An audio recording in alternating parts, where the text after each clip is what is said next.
네, 안녕하세요. 부총리 겸 과학기술정보통신부 장관 백경훈입니다. 방금 대통령님께서 과학기술 중요시 여기는 나라는 흥했고 아니면 망했다. 사실 이 얘기는 저는 굉장히 자주 듣습니다. 국무회의 때도 늘 과학기술에 대한 어떤 그 중요성에 대해서 강조하시고, 부총리 조직으로서 특히 이제 그 과학기술 법무부처 그리고 우리나라가 과학기술 강국이 되고 실질적인 잠재 성장률, 경제 성장률을 높여 나가야 된다는 강조를 매주 하십니다. 그래서 부담도 되는데 아무튼 우리 모두가 여기 계신 분들이 오늘 대통령님 하신 말씀이 진짜 진심으로 저는 하셨다라고 전달을 드리고 싶습니다. 그래서 우리가 이제 그 과학기술 강국을 만들기 위해서 지금 우리가 풀어야 될 첫 번째 숙제, 인재 문제와 우리 연구 환경에 대해서 오늘 말씀드리도록 하겠습니다. 지금 말씀드린 보고서는 단순히 그 과기정통부에서만 준비한 것이 아니라 법무처 그리고 여기 계신 현장에 계신 연구자분들과 많은 소통을 통해서 만들어진 자료입니다. 네, 첫 번째 페이지, 다음 페이지부터 말씀드리겠습니다. 지금 세계는 미국, 중국 중심으로 기술 패권 경쟁이 격화되고 있습니다. 반면 우리나라 잠재 성장률 둔화되고 있고 과학기술 혁신을 통한 기술 주도 성장이 무엇보다 중요한 시점에 와 있습니다. 그런데 기술 주도 성장을 만들어내는 이 시점에 방금 말씀드린 대로 우리는 이 성장을 견인할 이공계 핵심 인재가 부족한 현실에 시달리고 있습니다. 다행히도 얼마 전 그 과기원 지원자 수가 16.1%로 크게 늘었다는 반가운 소식이 있었습니다. 새로운 희망이라고 할 수 있겠습니다. 지금이야말로 대한민국이 다시 과학기술인을 꿈꾸도록 역량을 직결할 골든타임이라고 생각합니다. 미래 세대가 계속해서 과학기술인을 꿈꾸고 혁신을 이끌어가기 위한 해법은 무엇인지 정부의 국정 원칙인 경청과 통합에 따라서 다양한 방법으로 여기 계신 목소리뿐만 아니라 현장에 계신 많은 연구자들의 목소리를 청취했습니다. 여러 의견도 주셨습니다. 이공계 일자리 확보, 연구의 자율성 증진, 행정의 간소화가 필요하다. 이런 다양한 의견을 주셨습니다. 다음 페이지입니다.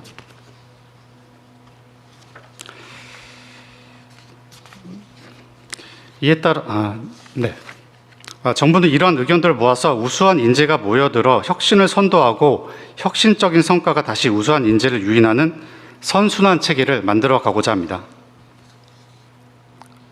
이에 따라서 5가지 추진 과제에 대해서 오늘 말씀드리겠습니다. 먼저 핵심 인재를 체계적으로 확보하고자 하는 전략입니다. 우수한 인재들에게 영예와 자긍심을 고취하기 위해 미래 과학자의 롤모델로서 국가과학자를 제도를 신설하도록 하겠습니다. 초등 단계부터 수학, 과학 교육을 강화하고 우수 이공계 학생들 그리고 신진 연구자들이 국가과학자로 성장하도록 지원할 것이며 향후 5년 동안 매년 20명씩 100명의 국가과학자를 선발해서 국가 리더로 활약할 수 있도록 돕겠습니다. AI를 이해하고 활용할 수 있는 과학기술과 AI의 양손잡이 인재도 육성하겠습니다. 지역의 AI 과학영재학교와 과기원 간 연계를 통해서 학위 패스트트랙을 확대하고 과기원이 지역의 AX 인재 양성과 산업 혁신을 이끌어 가도록 하겠습니다. 해외 우수 인재도 적극적으로 유치하도록 하겠습니다. AI 등 첨단 과학기술 분야에서 탑티어 인재 유치를 위한 비자 제도를 확대하고 맞춤형 지원을 제공하도록 하겠습니다. 외국인 유학생들이 국내에 취업하고 정착할 수 있도록 유학생 비자 기존의 2년에서 3년으로 연장하고 영주 기아 패스트트랙도 기존에 6년 걸리던 일을 3년으로 단축하겠습니다. 두 번째, 이공계 인재들이 안정적으로 성장할 수 있는 매력적인 생태계를 만들도록 하겠습니다. 이공계 학생들이 연구와 학업을 안정적으로 이어갈 수 있도록 하고 전문 연구원의 경우 AI 등 첨단 과학기술 분야 대학원생들이 전문 연구 요원으로 우선 배정될 수 있도록 하겠으며 대학원 장학금 수혜율을 30년까지 기존의 1.3%에서 10%까지 늘리도록 하겠습니다. 또한 청년 연구자와 신진 연구자들이 활동할 수 있는 공간, 즉 양질의 일자리 창출을 위해 첨단 분야 교원과 출연연 연구직 등의 일자리를 늘리고 민간의 딥테크 창업 지원을 강화할 뿐만 아니라 외국인의 창업 기회도 확대하여 민간 일자리 창출을 촉진하도록 하겠습니다.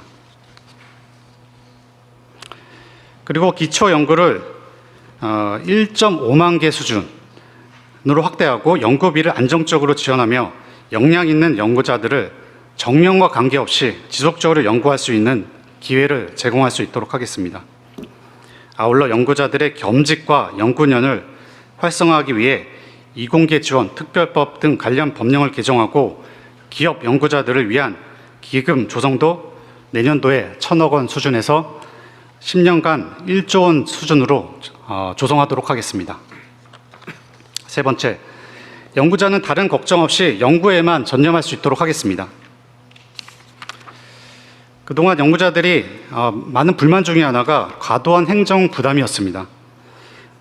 다들 영수증 붙이고 제출하고 이런 데 고생들 많이 하셨는데 수시로 쓰는 연구비 사용에 있어서 불편함이 없도록 직접비는 10% 이내에서 자율적으로 사용하실 수 있고 간접비는 직접비, 인건비 중복 사용이나 간접비 총액 10% 초과 성과급 지급 등 좀 안 되는 몇 가지 항목을 제외하고 다 허용을 해드리겠습니다. 네거티브 규제 방식으로 전환해서 좀 더 행정의 편리성을 도모하도록 하겠습니다.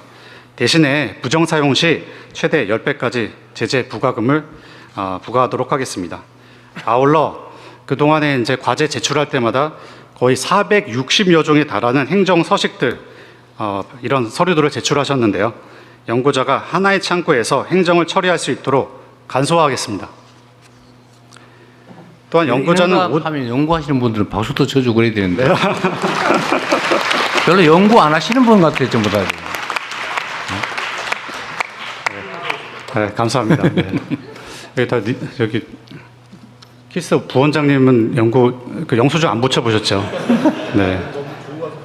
고맙습니다. 네, 더 말씀드리겠습니다. 연구자는 오직 연구에 몰입할 수 있도록 연구시별로 부담하던 행정과 장비 관리 업무는 블록 펀딩 지원을 통해서 연구기관이 스텝 사이언티스트를 채용해서 통합 지원할 수 있도록 하겠습니다. 출연연도 과제 수주 경쟁에서 벗어나 본연의 연구에 몰입할 수 있도록 PBS 제도를 단계적으로 폐지하도록 하겠습니다. 네 번째, 연구자가 가감히 도전할 수 있는 환경 만들겠습니다. 최고의 성과를 창출하는 혁신적인 관리 방식을 도입하기 위해 기술 환경 변화에 유연하게 대응할 수 있도록 하고 무빙 타겟 방식을 적용하겠습니다. 분야별로 최고의 민간 전문가들에게 정권을 부여하고 민간 매칭 펀드 비율 완화로 민간 기업의 적극적인 동참으로 시너지를 높이겠습니다. 또한 연구자들이 앞서 대통령께서 말씀하신 대로 과감한 도전을 장려하기 위해 쉬운 연구를 조장하는 평가 등급제는 폐지하겠습니다. 목표 달성 여부가 아닌 혁신성을 평가하고 의미 있는 실패의 가치도 인정하겠습니다. 오늘 대통령님 말씀 들으셨죠? 네.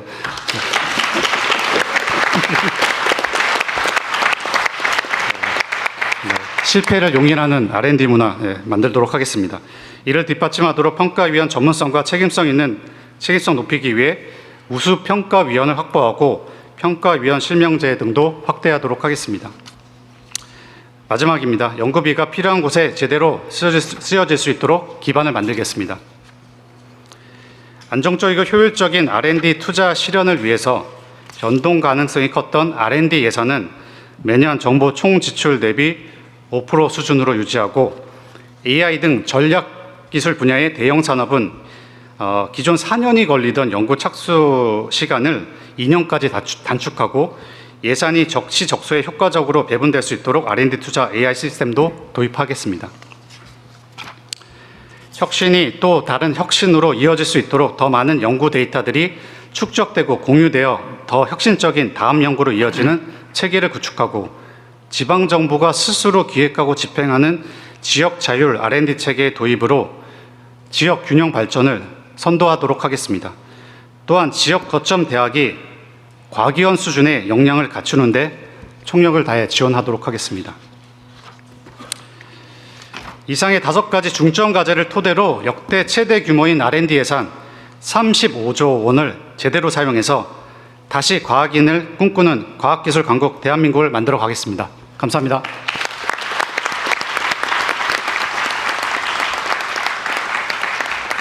네, 말씀 감사합니다. 그러면 이제 참석해 주신 여러분의 의견 들어볼 텐데요. 먼저 안내 말씀 드리면 시간 제약상 모든 분들의 의견을 듣기 어려워서 들어오실 때 보셨겠지만 저희가 국민 사서함 만들었습니다. 들어오실 때 넣어주신 분들도 계실 텐데 저희가 각 좌석마다 서면 의견서 양식을 다 놓아드렸거든요. 준비된 펜으로 의견 적어주셔도 되고 또 QR코드가 있습니다. 사진으로 찍으셔서 온라인으로 의견 주셔도 되겠습니다. 여러분의 소중한 의견은 모두 하나하나 검토해서 답변 드릴 수 있도록 하겠습니다. 오늘 그리고 이 자리에는 연구계, 산업계, 학생, 연구원, 학부모, 교사, 교수, 유관기관 등에서 아주 다양한 분들이 오신 것으로 알고 있습니다. 다양한 의견이 자유롭게 오갈 수 있는 자리가 되기를 기대해 보겠습니다. 부총리님 발표 들었는데 인재 확보 그리고 연구 환경, R&D 생태계 혁신 이 정도로 좀 나눌 수 있을 것 같은데요. 먼저 과학기술 인재 확보에 대한 이야기를 나누면 좋겠습니다. 발언하고 싶으신 분들은 앉으신 자리에서 손을 들어주시고 제가 지목을 하면 일어나셔서 소속과 성함 말씀해 주시고 의견 개진해 주시면 되겠습니다. 의견 있으신 분 계실까요? 네, 뒤에 가장 먼저 손 드셨는데요. 네, 안경 쓰신 선생님께 마이크 먼저 전달해 드리도록 하겠습니다. 네, 안녕하십니까. 저는 대전에 위치한 이렇게 라미랩 주식회사라는 IT 회사의 영업 컨설턴트를 맡고 있는 주승훈이라고 합니다. 저는 대전에서 태어나서 대전에서 계속 살았고, 그리고 저는 지금 이렇게 충남대학교의 국가정책대학원이라는 곳이 있어서 거기서 스마트 도시환경정책학이라는 석사과정을 야간에 같이 병행을 하고 있습니다. 지금 현재 국가에서 어떤 이공계 대학원생들을 제공하는 거는 이공계 풀타임들을 대상으로 인재를 양성하고 있습니다. 다만 기업에 재직을 하면서 야간에 좀 더 본인의 자기계발뿐만 아니라 국가의 과학기술 양성을 위해서 실제적으로 공부할 때 국가적으로 그러니까 국가정책대학원 이공계가 아니라 좀 정책학, 행정학의 분야에 얹혀서 국가적으로 지원받지 못하는 제도가 발생하고, 그를 기반으로 실제적으로 결국 어떤 정책에 대해서 이공계 풀타임이 아니라 이유로 정책에 대해서 좀 참여할 수 있는 기회가 좀 현저히 좀 적은 상황이 있습니다. 그래서 이런 부분에 대해서 실제적으로 좀 더 지원받을 수 있는 구조들을 만들 수 있는지 좀 질의 드립니다. 뿐만 아니라 결국 대학생뿐만 아니라 대학원생들이 실제적으로 R&D나 나중에 기업으로서 조달에 참여를 했을 때 그런 조달 프로그램에 대해서 시스템에 대해서 이해할 수 있는 기회들을 대학생이나 대학원생 석사 박사 과정에서 조금 이해할 수 있는 기회들을 마련해야 되는데, 그런 기회들이 기업에 취업을 하거나 일을 해야만 좀 경험할 수 있는 기회들이 있기 때문에 결국 학부생 그리고 석사 과정 안에서 좀 더 배울 수 있는 기회들을 마련을 해주실 수 있는지, 그런 시스템들을 어떻게 제공할 수 있을지에 대해서 같이 고민하는 자리가 있으면 좋겠습니다. 고맙습니다. 네, 좋은 의견이시고요. 저도 이거 관련해서 하나 물어보고 싶은 게 있는데, 전에 제가 회의 때 한번 지적했던 건데 이게 관련이 있을지 모르겠지만, 지금 연구 개발 사업 위탁이죠. 어떤 아이템을 정해서 위탁하잖아요. 이걸 대개는 무슨 대형 연구소, 기관, 학교 이런 데다가 맡기다 보니까 개인들이 관심 있어서 연구할 기회는 별로 없는 것 같아서, 개인 연구자한테 어떤 아이템이 있어서 본인이 해보겠다는 거, 이런 거를 기회를 주는 거는 준비가 돼 있나 모르겠어요. 네, 지금 저희가 이제 기초 연구 그리고 기본 연구 이렇게 나누는데요. 그러니까 기본 연구 1억 미만의 작은 과제들, 그리고 신진 연구자들이 연구할 수 있는 그 자금 지원들을 이번에 2,000개까지는 그 말이 됐군요. 네, 알겠습니다. 네, 이게 뭐 오늘 여기서 무슨 결정하려고 하는 건 아니니까 이제 의견을 주시고 의견을 좀 주고받는 걸로 혹시 정부의 이 관련 정책에 이게 추가되면 좋겠다든지 또는 이건 좀 문제가 있다든지 뭐 그런 의견들을 좀 자유롭게 주시고 또 가능하면 모두의 관심사인 사안들에 좀 집중해 주시고 아 감사합니다 뭐 이런 의례적인 얘기는 생략해도 되겠습니다. 나중에 보면 시간이 없어가지고 아 이제 그 얘기 꼭 하고 해야 되는데라고 하다가 억울하다고 가슴 치면서 가시는 분들 꽤 있어서 근데 그런 걸 줄이기 위해서는 최대한 압축해서 좀 하면 좋겠습니다. 네, 제 가까이에 그 우리나라 과학기술의 미래를 책임질 청년 연구원분들이 앉아 계신 것으로 알고 있는데 혹시 의견 없으실까요? 아, 요 바로 옆에서 손을 드셔서 마이크 전달해 드리겠습니다. 안녕하세요. 부산대학교에서 온 김지연입니다. 멀리서 오셨네요. 네, 저는 공부를 아주 잘하지는 않았지만 어렸을 때부터 나라에서 과학을 좋아하고 과학을 할 수 있게 지원을 많이 해주셔서 계속 연구를 할 수 있었습니다. 아주 어렸을 때는 영재원을 많이 다녔고요. 학부 때는 이공계 우수 장학금을 받으면서 대학을 다녔고 그리고 최근에는 대통령 장학생으로 선정이 돼서 연구를 하고 있는데 저는 아까 말씀드렸다시피 국영수를 아주 잘하는 학생은 아니었어요. 근데 다만 그냥 자연이 좋아서 지금 또 벼의 수정 과정을 연구를 하고 있습니다. 근데 지방에도 저처럼 관심 있는 분야에 대해서 아주 깊게 연구하는 연구자들이 많아요. 저뿐만 아니라 지원을 받지 못하는 학생들도 저보다 훨씬 더 깊은 과학적 탐구를 가지고 연구를 하는 사람들이 많은데 해외 학회를 가보면 정말 저런 기자재 조금만 있으면은 나도 저기에 닿을 수 있겠다라고 하는 생각이 들 때가 정말 많습니다. 근데 사실 저희 학교에는 컴포칼이 없어요. 그래가지고 조금만 더 비싼 컴포칼이 있으면은 세포 내부를 보면서 연구를 정말 잘할 수 있을 것 같은데 그렇게 지방에서 기초과학 분야에서 기자재를 조금만 더 지원을 많이 해주시면 할 수 있는 것들이 아직 생명과학 분야에는 정말 많거든요. 그런 부분을 좀 할 수 있게 대통령님께서 많은 지원해 주시면 감사하겠습니다. 이거 매우 일리 있는 지적인데요. 이게 그런 게 있을 것 같아요. 이제 다른 데는 얼마든지 있을 텐데 접근할 수가 없겠죠 아마. 그래서 공공기관 또는 공공영역의 장비 시설 이런 일종의 인프라 이런 것들은 개별 연구자들이 얼마든지 쓸 수 있게 지침을 만들든지 규정을 해주면 좋겠어요. 그 사실 거의 다 놀고 있을 건데. 네, 실제 혁신본부에서 그 학교 혹은 대형 연구기관 단위로 공동기기원을 만들도록 하고요. 그 공동기기원에 상당히 좀 개인이 사기에는 힘들지만 또 공동으로 활용할 수 있는 중요한 장비들을 함께 사용하고 신청을 해서 활용할 수 있도록 하는 이런 준비들을 하고 있습니다. 기존에 새로 만드는 것도 중요한데 기존에 있던 것을 당연히 공동으로 활용한다. 공공자산이니까요. 뭐 기업들 이런 데는 어떻게 할 수 없겠지만 연구기관이나 위탁해서 하는 뭐 이런 사업들에서는 당연히 있는 장비 시설을 이용할 수 있어야 될 것 같아요. 그거 얘기 나온 김에 예를 들면 개별 연구 공모 이런 것도 당연히 있겠죠. 예. 어쨌든 저런 개별 연구하시는 분들한테 아이템 제공받아가지고 좀 아이디어가 기발한 게 있을 텐데. 제가 알고 있기로는 그 국가 공동시설로 나노팹, 모아팹 사업이라는 게 있습니다. 그래서 물론 그거는 이제 개인 연구자가 접근해서 신청을 하셔야 되는 거고 연구 책임자가 이제 선정이라는 과정을 거쳐야 되기 때문에 모두가 혜택이 되진 않고 있는데 그래도 지금 말씀하신 그런 부분들은 접근할 수 있는 게 전혀 없지는 않아서 좀 홍보가 더 돼야 될 것 같습니다. 그래서 우리 하정우 수석이 또 해야 될 일인데 이런데 인공지능 검색 시스템이 필요하다고요. 그냥 물어보면 탁 찾아줘야지. 그거 자기가 찾으러 다녀야 됩니까? 내가 이거 뭐 커터갈 필요한데 이거 어디서 구할 수 있냐? 공짜로 쉽게 쓸 수 있는데 알려줘라. 그럼 바로 착 알려줘야 되는 거 아니에요, 그죠? 예.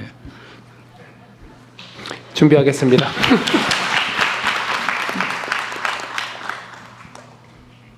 네, 혹시 또 의견 있으신 분 계실까요?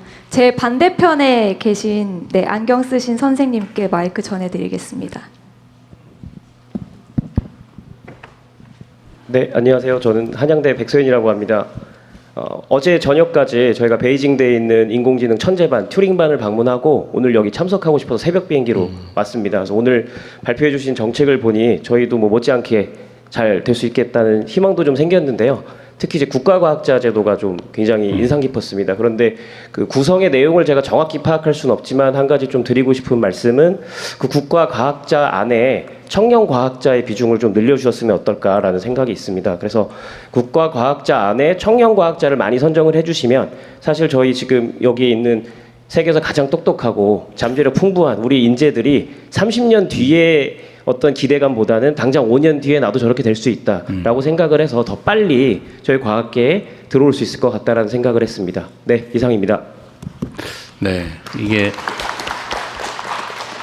성공한 사람보다는 성공할 수 있는 사람을 격려하는 것도 중요하다 그런 얘기죠. 근데 뭐 혹시 뭐 이쪽 준비하는 주최 측하고 짜고 하신 거 아니죠? 이 하정우 수석이 전에 국가과학자 제도를 만들었는데 이게 주로는 성공한 원로들 이런 사람을 예우하고 또 계속 연구 활동하게 하기 위해서 하자고 기한을 했는데 이게 지금 젊은 박사급 연구자들도 가능성이 있으면 지원을 좀 해주자. 명예도 주고 지원도 해주고 그러자는 얘기를 대통령이 약속을 해라. 지금 저한테 지금 미리 줬어요. 더 짜고 했나 했더니 그건 아니군요. 일리 있는 지적인 것 같아요. 요거는 말씀하신 것처럼 젊은 과학자들도 예산 지원 받아가면서 평생 예를 들면 국가과학자라는 어쨌든 명예도 받고 책임감 있게 국가를 위해서 공동체를 위해서 연구에 평생 전념할 수 있게 해주는 거 중요할 것 같습니다. 그러다가 뭐 이 사람이 좀 이상하게 변해가지고 이상하다 그러면 탈락시키면 되니까. 그 시스템을 하나 만드시고요. 좀 확대해 보기로 하시죠. 네, 준비하겠습니다. 이미 성공한 사람에 더하기 우수한 젊은 인재들도 기회를 주는 걸로. 대신에 이걸 좀 하면 좋겠어요. 민주적으로 공정하게 선정될 수 있는 시스템을 꼭 만들자. 이거 저는 국가정책을 설계할 때 언제나 그런 걱정이 들어요. 좋은 취지로 뭘 해놓으면 꼭 이상한 데 악용하는 사람들이 있어요. 이거는 일상적으로 있는 것이어서 그 방어는 해야 되는데 그것 때문에 또 안 해버리는 경우도 있어요. 그럴 건 아니다. 제가 맨날 얘기하지만 장을 담그고 구더기는 철저히 막자. 이런 입장이고요. 그래서 내가 하나 더 우리 과기부 부총리 말재하신 것 중에 우리가 이제 연구비 사용에 대해서 자꾸 행정적 통제를 안 하는 방향으로 바꾸잖아요. 근데 뭐 얼마까지는 쓰고 그냥 썼음 이렇게만 써라. 영수증 이런 거 필요 없고. 그럼 또 이걸 또 악용하는 사람도 있어요. 또 네거티브 제도로 하면 요거 말고는 다 써도 된다 이렇게 하면 뭐 조작을 하거나 이런 경우가 있을 수 있잖아요. 근데 이게 이제 국민들 입장에서는 그 부정한 사례가 많지 않은데 보통은 저는 그런 믿음이 있거든요. 우리 국민들께서 예를 들면 뭐 공직사회가 썩었다 부패했다 해도 제가 보기로는 거의 대부분은 정말 열심히 성실하게 부정부패하지 않고 일 잘해요. 근데 그중에 꼭 소수가 있어요. 이걸 악용하는 그 연못에 물 흐르는 미꾸라지들처럼 다들 정말 자기 역할 잘하는데 이런 소수가 있습니다. 그래서 이 소수를 어떻게 처리할 거냐. 그 소수 때문에 할 일을 안 하는 건 말이 안 되죠. 그런데 행정 편의적으로 생각하면 아예 그런 부정이 생길 소지를 막는다고 아예 안 해버려요. 그러면 사회 발전이 가로막히겠죠. 그래서 저는 좀 방향을 바꾸자 우리가. 대다수를 믿고 최대한 허용하되 이걸 악용해가지고 장난쳐서 전체 물을 흐리는 것에 대해서는 아주 제재를 세게 하자. 어떠세요? 그래서 연구비 사용에 대해서 재량도 늘리고 예를 들면 통제도 좀 완화하는데 하여튼 그런데 만약에 문제가 돼서 걸리면 그 우리 요즘 열차 표검사 옛날처럼 다 안 하잖아요. 다 안 하고 걸리면 20몇 배인가 그러죠? 일단 10배부터 시작하겠습니다. 30배까지. 근데 연구비 부정 사용은 우리가 많이 풀어줄 건데 믿고. 근데 이걸 어겨가지고 물을 흐리는 경우는 10배 약한 것 같아요. 30배. 30배. 네. 프로젝트 전체를 상한으로 최하 30배. 이렇게 한번 검토 한번 해보시면 네. 괜찮겠죠? 너무 가혹하다고 욕하지 않을 거죠? 네. 네. 네, 계속해서 의견 듣겠습니다. 네, 근데 우리 기관장은 금지. 네, 원칙적으로. 한번 뒤로 가겠습니다. 저기 뒤쪽에 여성분께서 손 높이 드셨거든요. 네, 마이크 전해드리겠습니다. 안녕하세요. 저는 이너시아 김효희 대표라고 합니다. 저는 조금 속물적이지만 현실적인 이야기를 해보려고 하는데요. 저는 과학고등학교를 조기 졸업하고서 카이스트 학석과학을 나오고서 그 다음에 창업을 했습니다. 근데 솔직히 말하면 제가 어릴 때는 뭐가 되고 싶었냐면 의사가 되고 싶었습니다. 그리고 지금 시점에서 뒤를 돌아보면 그때 공부 잘했던 친구들은 의사 혹은 변호사를 하고 있습니다. 되게 이 점이 슬픈 일이라고 생각을 하는데요. 사실 학생들에게 암만 과학자 정말 좋은 거다, 국가과학자를 양성할 거다라고 말해봤자 학생들은 어떻게 해야지 돈 많이 벌지를 생각하면서 학교를 다닐 수밖에 없습니다. 그래서 요즘은 감사하게도 그 SK 하이닉스가 연봉을 많이 주면서 친구들이 반도체 분야로 엄청나게 몰리고 공부를 열심히 합니다. 그러니까 저는 결국 이 인재 양성을 잘하려면은 과학자들이 돈을 잘 버는 세상이 되어야 되고, 단순히 연봉을 높여야 한다가 아니라 그 과학자들이 나중에 되게 잘 되는 세상을 만들려면 산업계가 부흥해야 한다고 생각을 합니다. 그럼 어떻게 산업계가 부흥하냐? 과학자들이 자기들이 연구한 걸 가지고 창업하려 할 때, 혹은 연구 과제를 할 때 결국 그 말씀하신 실패할 용기를 주시는 게 굉장히 중요한데요. 그래서 저는 본인들이 연구했던 그 주제를 가지고 혹은 본인들이 공대생으로서 창업을 할 때에 그런 면에서 인센티브나 아니면 실패할 용기를 조금 더 부여해 주시는 것이 실질적인 도움이 될 것 같습니다. 그렇게 해서 성공한 기업들이, 공대 출신 기업들이 많아지면 저 선배처럼 될 수 있네 라는 생각을 가지고 어린 학생들도 현실적인 고민을 가지고 이공계에 남아있을 거라는 생각이 듭니다. 말씀 들어주셔서 감사합니다. 정말로 훌륭한 지적을 하신 것 같습니다. 요새 SK가 월급을 많이 주는 모양이군요. 훌륭한 기업인 것 같아요. 네. 근데 이것도 진짜 요즘 기업 문화가 많이 바뀌긴 바뀌었어요.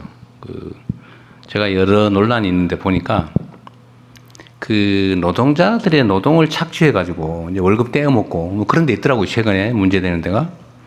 줘야 될 돈 안 주고 떼어먹으려고 그러고 막 가혹하게 노동 조건 만들어서 사람들 죽고 다치고 막 이렇게 해서 거기서 이익을 보는 이 기업.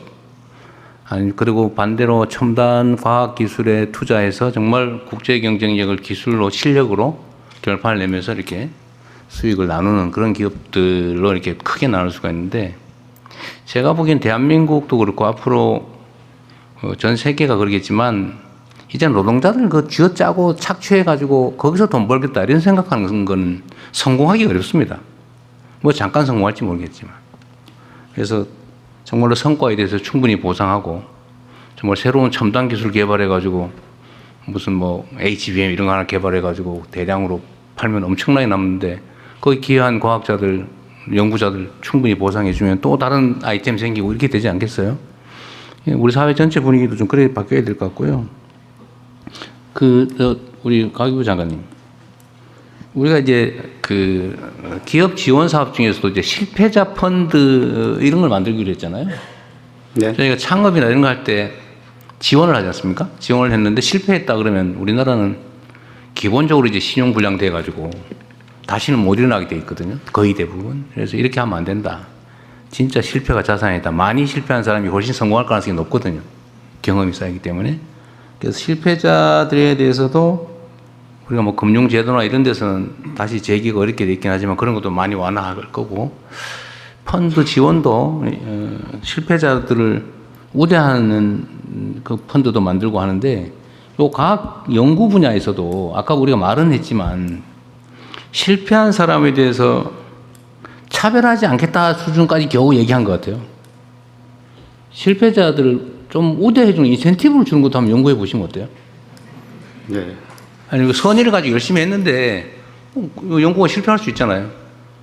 그런데 사고 쳐가지고 그런 거 빼고 열심히 했는데 실패했다. 오히려 저는 그런데 기회를 더 줘야 되지 않을까? 그런 생각이 드는데 똑같이 기회를 주겠다도 중요한데 그보다는 아예 특정 섹터를 하나 만들든지 해가지고 기회를 별도로 추가로 주는 걸로 네. 검토해 보십시오. 한 가지 좀 제가 예시를 좀 들어보면 카이스트의 오준호 교수님이라고 있었는데 이분이 당시에 일본에서 2003년 4년 요때 이제 일본이 굉장히 휴머노이드 로봇 이런 쪽으로 많이 치고 나갔을 때 아무도 안 된다고 할 때 그 레인보우 로보틱스라는 회사를 만들어서 결국에는 뭐 많은 어떤 그 부정적인 의견들이 많았지만은 끝까지 도전을 하셔서 거의 3조, 4조 원에 달하는 기업 가치를 만들고 엑시트를 하셨습니다. 이런 사례들이 많이 만들어져야지 우리 학생들이 어떤 그 이공계에 도전을 하고 공부를 하고 도전하는 이런 문화가 만들어질 것 같습니다. 그런 측면에서 대통령이 말씀하신 실패자들을 위한 어떤 여러 가지 좀 그 어떤 위한 펀드 그리고 또 어떤 동기부여 이런 것들을 할 수 있게 저희가 좀 고민을 어차피 우리가 R&D 관련 예산을 우리가 35조 원을 넘게 옛날에 비하면 7, 8조 원 이상 더 늘린 거잖아요. 그 중에 일부를 아니 그런 부분 좀 특화해서 연구를 그냥 포괄적으로 주면 되잖아요. 과제를 너무 정하지 말고 포괄적으로 그럼 자유롭게 내봐라. 이래서 그 중에서 뭐 실패한 사람들한테 인센티브를 준다든지 해서 좀 기회를 더 주는 걸로. 그럼 검토해볼 만한. 검토해보겠습니다. 네, 좋은 생각 같습니다. 네, 산업계에서 말씀 주셨는데 혹시 연구계에서 의견 주실 분 계실까요? 네, 저기 박범계 의원님 앞에 계신 분께 마이크 전해드리겠습니다. 박광계 의원으로 한 줄 알았는데. 네, 안녕하세요. 저는 한국원자력연구원에서 근무하고 있는 유용균이라고 합니다. 네, 제가 지금 하고 있는 일은 원자력 분야를 위한 인공지능 기술 연구하면서 또 UST에서 학생들, 인공지능 인력들 양성하는 일을 하고 있습니다. 제가 그 영상하면서 저는 오늘 좀 과학기술을 위한 인공지능의 중요성에 대해서 말씀드리고 싶습니다. 지금 그 R&D에 많은 투자가 이루어지고 있는데 그만큼 성과가 나지 않고 있다는 말을 많이 합니다. 그 이유를 좀 생각해 보면요. 우리가 지식이 쌓여갈수록 이 지식은 점점 복잡해지고 인간의 머리로는 그 위에 뭔가를 새로운 것들도 쌓기가 어려워지고 있습니다. 그런데 이것을 이렇게 압축적으로 우리가 압축해서 그 위에 더 많은 것을 쌓을 수 있도록 해주는 도구가 저는 인공지능이라고 생각합니다. 인공지능이 최근에는 그냥 단순한 뭐 이런 문서를 뭐 만들어준다든지 뭐 서베이 한다든지 이런 도구를 넘어서서 스스로 연구 계획을 세우고 우리가 실험을 수행하고 연구 결과를 정리해서 논문을 정리하는 것까지 사실상 이제 그 전에 인간이 하던 대부분의 과정들을 이제 자동화할 수가 있습니다. 그러면 이제 앞으로 연구자들이 해야 되는 일은 모든 것을 자기 혼자서 하는 게 아니라 그 인공지능이 못하는 부분만 이제 참여해서 한다든지 아니면 인공지능을 어떻게 잘 오케스트레이션해서 잘 활용할 것인지 혹은 인공지능이 많은 연구 결과들을 만들어낼 텐데 그 중에서 이제 좋은 연구 결과를 뽑아내는 일을 하는 것이 앞으로는 중요한 일이 될 것이라고 생각을 합니다. 그래서 이를 위해서 우리가 인력 양성도 이제는 모든 것을 내 머리로 하는 게 아니라 인공지능을 적극적으로 활용하는 인공지능 네이티브, 인공지능 증강, 인재 양성하는 쪽으로 집중했으면 좋겠고요. 그리고 이 산업계에서도 그러니까 인공지능 우리나라가 잘하고 있는 뭐 제조업이라든지 이런 뭐 바이오라든지 원자력이라든지 이런 우리나라가 잘하고 있는 분야에 특화된 인공지능 모델을 만들고 저는 개인적으로 이제 제 연구소에서 컴퓨터를 딱 켜면은 인공지능 에이전트가 딱 떠서 오늘 이런 이제 조사를 했고 이런 연구가 좋을 것 같습니다. 이런 걸 제안해주는 시스템이 꼭 있으면 좋겠습니다. 그래서 앞으로 이제 조금 더 저는 바람은 이제 과기부에서 좀 더 공격적으로 우리가 단순히 이제 인공지능을 도구가 아니라 과학기술계 전체의 패러다임을 바꾸는 식으로 우리가 좀 더 공격적으로 목표를 설정하면 좋겠고요. 그게 앞으로 우리나라의 미래를 결정하는 중요한 일이 될 것이라고 생각합니다. 네, 감사합니다. 네, 사실 이번 말씀은 우리가 지금 사실 걱정되는 측면도 하나 있긴 해요. 그 지금 한 2, 3년 사이에 인공지능 기술이 너무 발전하면서 사실 연구개발 분야의 리서치나 이런 부분들은 옛날로 치면 뭐 대학원생 뭐 이런 데 시키던 일이 전부 다 인공지능으로 사실 감당하면 엄청나게 많이 커버할 수 있을 것 같아요. 그러면은 정말 뛰어난 소수의 연구자들 상위 고급 연구자 기획하고 이런 말고 중간 연구자들 자리가 없어지는 거 아니냐 이런 걱정들도 많이 하죠, 사실은. 실제 하죠. 근데 이 문제에 있어서는 저는 그래서 그런 걸 좀 생각해 봐야 되는데, 그 문제 때문에 연구 분야 인공지능 전환을 미루거나 망설이면 안 될 것 같습니다. 좀 안타까운 일이 발생할 수도 있는데, 일자리, 실제 중간 연구자들 일자리가 사라질 가능성이 많다고 걱정하고, 저도 그런 걱정이 되거든요. 충격으로 다가오지 않을까? 근데 그 대비하고 그걸 넘어서야 되겠죠, 우리가. 네, 그거에 대한 의견을 한번 어떻게 잡고 있는지 한번 말씀 간단하게 해 주십시오.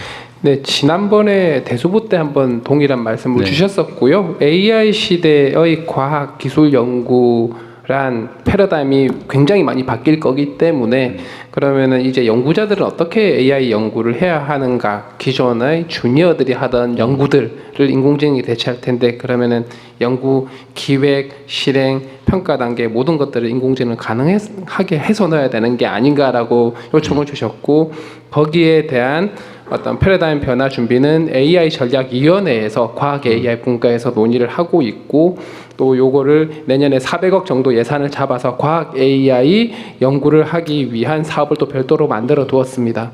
그래서 이런 전반적인 과학 연구 개발 단계에서의 완전히 연구하는 방법의 변화와 관련된 여러 가지 제도적인 것들, 도구적인 것들, 그리고 지원하는 이런 부분들, 그리고 필요하면은 연구자들이 새롭게 연구하는 방법에 대한 교육까지를 풀 패키지로 별도 이렇게 소개드리고 관련된 사업이라든가 이런 부분들을 말씀드릴 수 있는 자리를 만들도록 하겠습니다. 그건 정말 중요한 일인 것 같아요. R&D를 위한 R&D, 연구 개발을 위한 인공지능 연구, 그걸 또 학습하는 거 이게 정말 중요할 것 같습니다. 잘 준비해 주시고요. 네.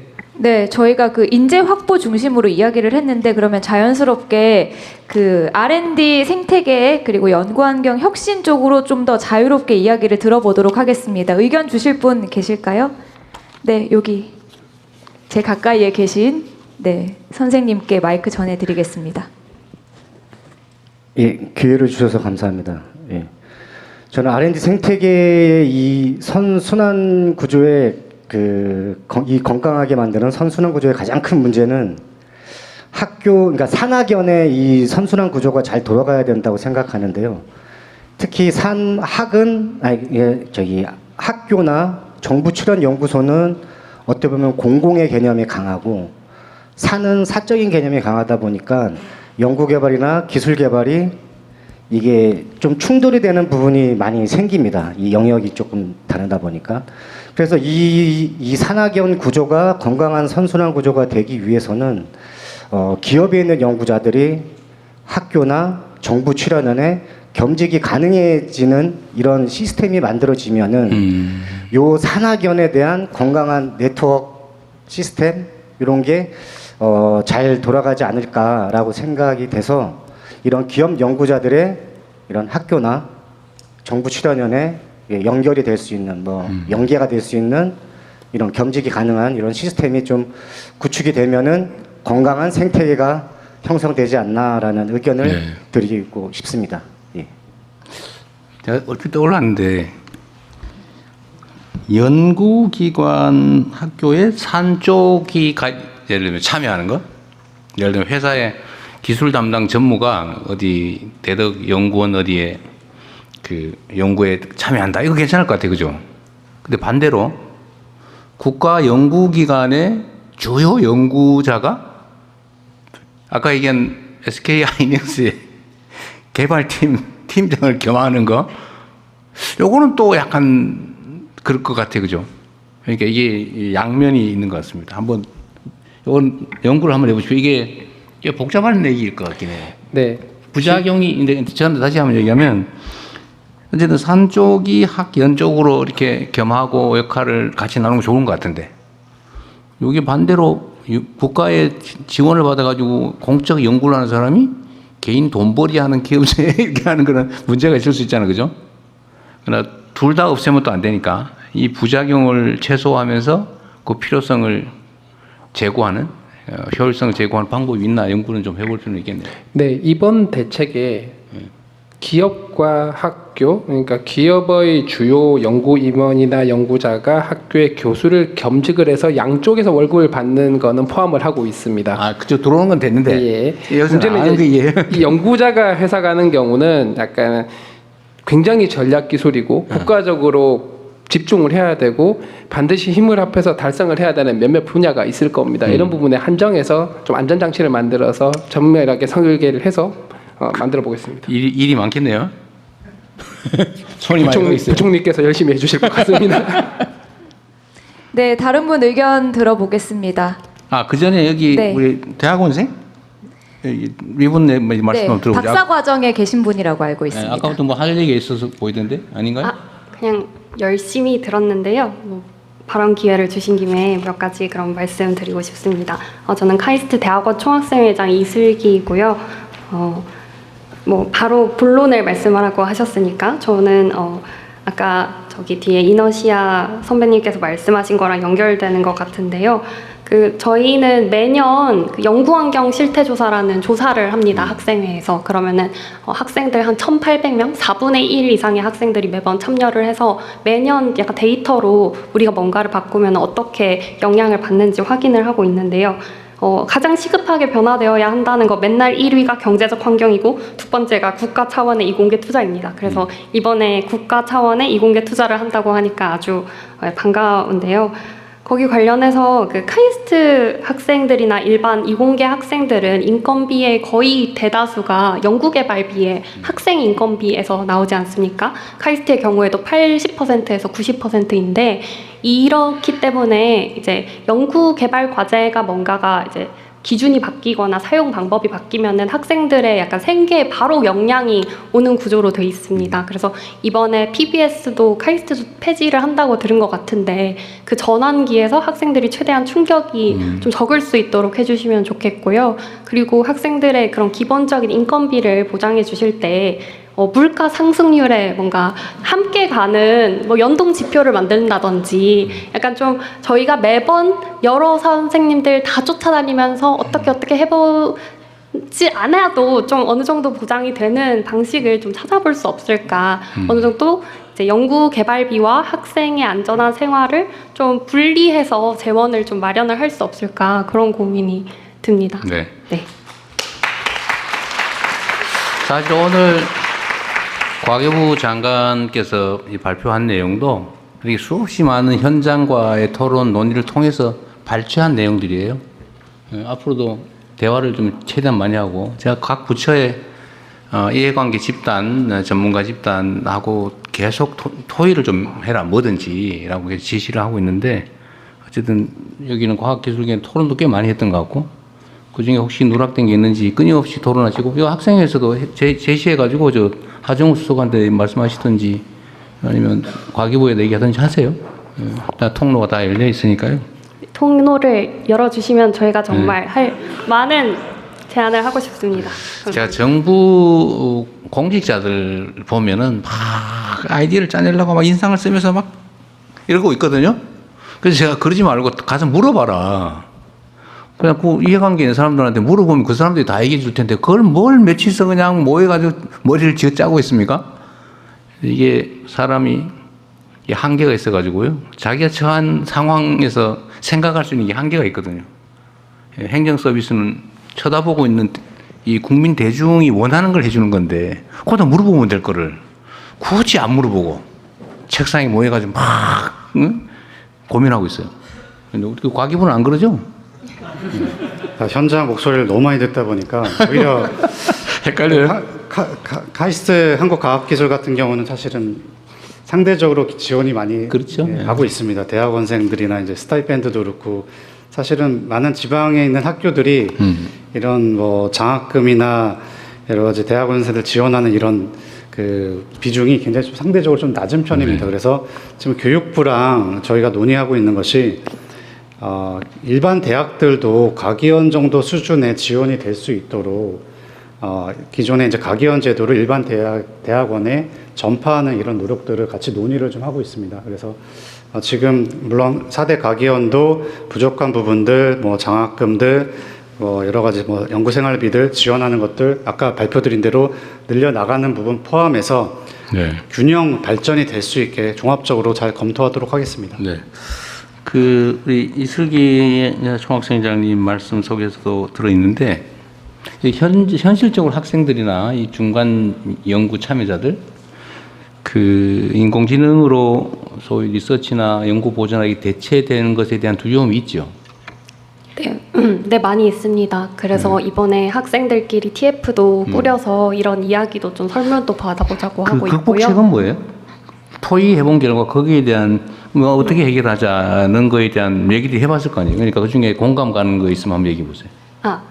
그거를 논의장 자체가 없다는 게 일단 가장 큰 문제였습니다. 일단 학생들도 모이고 이제 교수님들도 모여야 되고요. 각 분야마다 사용하는 방식도 전혀 다르고, 그래서 일단은 우리가 어디까지 AI를 쓸 거냐, 연구, 리터러처 리뷰까지는 AI로 그냥 돌려도 되지 않냐 하는 학생이 있고요. 그게 연구자의 기본인데 그걸 하면 어떡하냐 이런 학생들부터 다 연결이 되어 있어서, 저는 사실 각 레벨에 이런 비전이 있으면은 이제 사람들이 신뢰나 어떤 믿음이 가야지 함께 빨리 굴러갈 거 아닙니까? 그걸 할 때 많은 대화 창구를 마련도 해주시고 학교 차원에서도 이걸 좀 체계적으로 정리해서 다시 올릴 수 있게끔 도움을 주시면 좋을 것 같습니다. 저는 그런 생각이 드는데, 너무 제가 단순한지는 모르겠지만, 전에는 미적분 막 계산해가지고 함수 거치고 막 해서 다 손으로 했잖아요, 연구할 때. 근데 어느 날 이 전자계산기가 나왔잖아요. 네. 그럼 전에는 이거 수학 계산 잘하는 사람 안 틀리고, 이 사람들이 중요한 연구 보조자였을 것 같은데, 이제 전자계산기가 나왔으니까 그 사람들 일이 없어졌을 것처럼 생각되지만, 그러나 그건 또 하나의 도구로 쓰면서 역할을 또 하잖아요. 그래서 이 연구 분야 인공지능 전환 문제도 시간이 문제지. 결국은 대안이 나올 텐데 누가 조금이라도 빨리 발굴하냐에 달려 있지 않을까 싶어요. 그래서 중간 연구자들이 중간이 비어버리는 이 문제에 대해서는 정부 차원에서도 예를 들면 그들에게 새로운 연구 주제를 주든지, 아니면 그걸 좀 더 잘하는 사람이 또 있을 거 아니에요. 저도 이게 가끔씩 누구한테 인공한테 물어보는데 이거 순 틀리더라고, 그거. 요새 안 믿어, 제가 잘. 꼭 검증을 해봐요. 내가 인용했다가 한번 망신당할 뻔한 일이 있어가지고. 네, 감히 말씀하십시오. 발언 기회를 좀 얻도록 하겠습니다.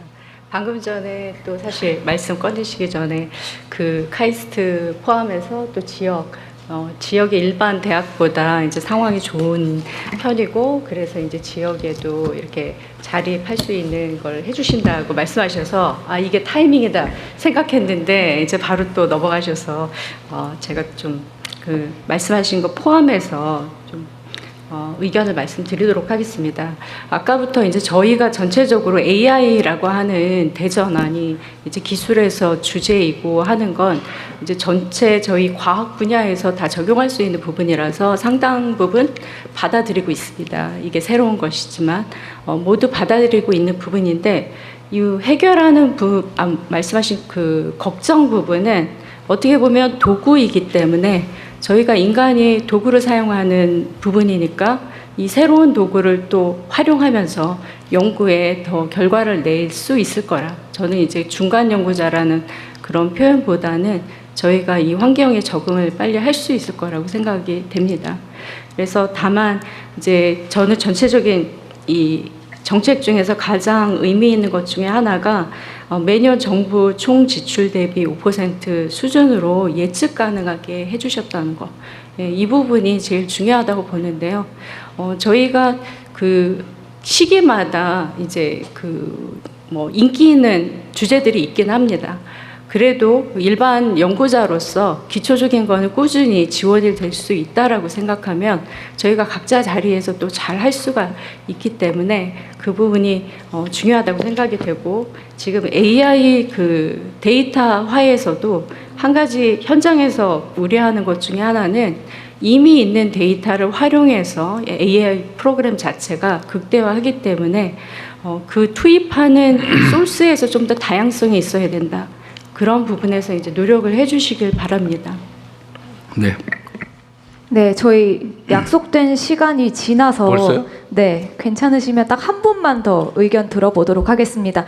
그 양해 말씀드리면 저희가 그 서면 의견서 드렸습니다. 자필로 혹은 QR 코드를 통하여 온라인으로 의견 주시면 꼼꼼하게 확인해서 답변 드리도록 하겠습니다. 그러면 한 분 더 말씀 들어보도록 하겠습니다. 네, 여기에 네. 흰색 옷 입으신 분 말씀 듣겠습니다. 네, 대통령님 반갑습니다. 저는 에이슬립이라는 슬립테크 기업 이끌고 있는 이동원 대표라고 합니다. 저는 어릴 때 아버지가 주무시다가 돌아가셨어가지고 눈에 보이지 않는 잠을 보여내는 데 좀 집중을 했었고요. 국가의 뭐 다양한 국가 장학 지원이나 이공계 지원 그리고 이제 대학원생일 때는 창업 연구실 창업 프로그램을 가기정통부통에 지원을 받아서 창업을 했고요. 결국에는 이제 열심히 사업을 해나가면서 기술 고도화를 하고 있습니다. 말씀드리는 거는 저희는 이제 과학기술을 통해서 디지털 시대에서 AI 시대로 넘어가고 있고 이 AI 기술을 사용해서 수면을 보여내는 헬스케어 쪽에 이제 이종산업 간의 협력을 하고 있습니다. 그럼에 있어서 그 과학기술만으로 이제 사업화를 한다고 했을 때 규제라는 게 저는 가장 어렵더라고요. 대표적으로 이제 결국 AI에서 제일 필요한 건 데이터 확보 능력과 연산 능력이라고 생각을 하는데 연산 능력은 최근에 많은 GPU를 얻어주셔서 너무 감사하게 생각을 하고 있고 이 데이터 확보를 함에 있어서 그 규제가 어떤 병원에서 가지고 나오려고 하면 엄청나게 많은 장벽들이 있어서 그 누구보다 병원이 많은 국가에서 그 병원의 데이터를 표준화가 되어 있지 않고 가지고 오는데 너무 어려움을 겪고 있습니다. 반면에 제가 최근에 다른 분야에서 미서부 샌프란시스코에서 봤을 때는 자율주행에 있어서 웨이모가 장악을 하고 있는데 운전사가 없는 자율주행 데이터를 무궁무진하게 정부가 규제 특구를 통해서 모으고 있습니다.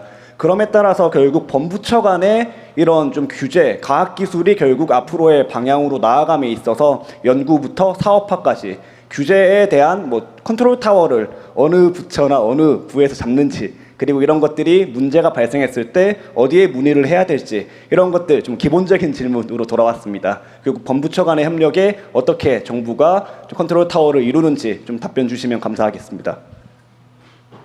준비돼 있어요? 정철 시장님 아시겠습니까?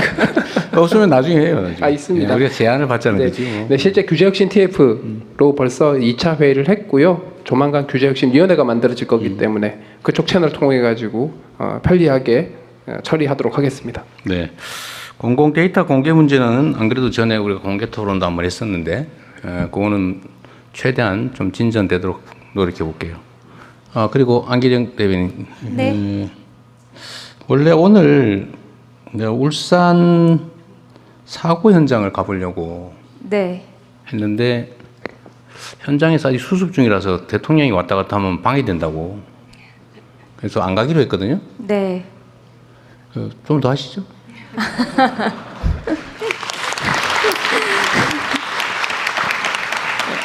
네, 알겠습니다. 그러면 좀 뒤쪽에 의견 듣겠습니다. 네, 거기 여성분께서 손 드셨거든요. 안경 쓰시고 황정화 의원님 뒤에 계신 분입니다. 네. 네, 감사합니다. 네, 서울대학교 이은경입니다. 저는 올해 2월에 박사를 졸업하고 이제 학계에서 연구계로 막 들어서는 입장에 있는데요. 연구 생태계 관련해서 말씀을 해주셔서 얘기를 드리면은 그 경제적인 상황을 언급해 주셨지만, 아까 돈을 뭐 많이 버는 사회 이런 것이 물론 필요하겠지만, 제 동료들 중에서 특히나 미국 동부나 이렇게 생활비가 비싼 곳에 포스닥 박사후 연구원을 나가 있는 분들 같은 경우에는 실제로는 거기에서 생활비나 이런 것들을 빼고 나면 오히려 본인 돈을 들여서 더 연구를 해야 되는 입장이 많습니다. 그럼에도 왜 해외를 나가느냐? 이것은 해외에서 생활을 하는 것이 그 연구 환경을 경험하고 정말로 똑똑한 인재 풀에서 같이 연구하는 게 어떤 것인지를 느끼고 후에는 취업 시장이나 특히 교수 임용에서 경쟁력을 가지고 싶어서 이게 제가 생각하는 주요한 이유인데요. 그 연구 문화 환경에서 말씀을 드리면은 저도 듣기만 해서 실제로 가봐야만 알겠지만 외국에서 연구를 하는 것 중에 제일 편한 게 연구비를 사용하는데 제재가 크게 없다는 점, 그러니까 행정 절차 그리고 어떠한 초자나 실험 기구가 필요할 때 그것에 관해서 정말 경험이 있고 일가견이 있는 그 오래된 시니어 사이언티스트들의 조언을 바로 받아서 그것을 구현하는 데 시간이 전혀 걸리지 않는다는 점, 그리고 어떤 장비를 활용할 때에도 내가 몇십 년 전에 이런 연구를 도와준 적이 있는데 너의 경우에는 이런 방법은 맞지 않아, 이걸로 해보는 게 어때, 이렇게 조금 더 시간을 단축시켜주는 것이 제가 외국에 나가서 경험을 해보고 싶은 큰, 이제 저희와는 좀 다르다고 생각하는 환경의 일부입니다. 그래서 오늘 말씀 주신 여러 정책들이 경제적이나 이런 것에서는 충분히 서포트가 될 것이라고 저는 짐작을 하고, 그 맥락에서 질문을 드리는 게 아까 보여주셨던 스태프 사이언티스트라는 것이 맞닿아 있다고 생각을 하는데요. 그 스태프 사이언티스트라는 게 학교 연구 기관에도 통하는 것인지 그 정책에 대해서 조금 더 상세한 설명을 받고 싶습니다. 제가 말씀드리겠습니다. 네, 물론 그 연구 출연연뿐만 아니라 학교에도 이 스텝 사이언티스트 적용이 돼야 된다고 생각합니다. 실제 많은 연구자들이 저희가 이제 현장 인터뷰하면서 느꼈던 것들은 생각보다 많이 행정 업무에 시간을 많이 쓰고 있었습니다. 이 부분을 최대한 줄이고 이런 어떤 행정, 그리고 이제 과학 기술을 이제 이해하고 지원할 수 있는 이런 스텝 사이언티스트가 사실 그 학교 차원 그리고 출연연 차원에서 있어야 될 것 같습니다. 그래서 그 지원을 통해서 연구에 온전히 몰입할 수 있는 환경 만들도록 하겠습니다. 네, 추가적으로 조금만 보충 설명드리자면 특히 장비를 많이 써야 되는 연구 분야가 있습니다. 근데 이 장비라고 하는 것도 오래 써본 분들은 경험이 많아가지고 이제 실제 연구하시는 분들은 장비 신경 덜 쓰고 연구에만 집중할 수 있으면 되는데, 우리나라는 소위 말하는 이 스텝 사이언티스트 분들이 사실상 비정규적이죠. 과제에서 인건비가 나오면은 유지가 되다가 과제 끝나면 이분들은 사실상 굉장히 힘들어집니다.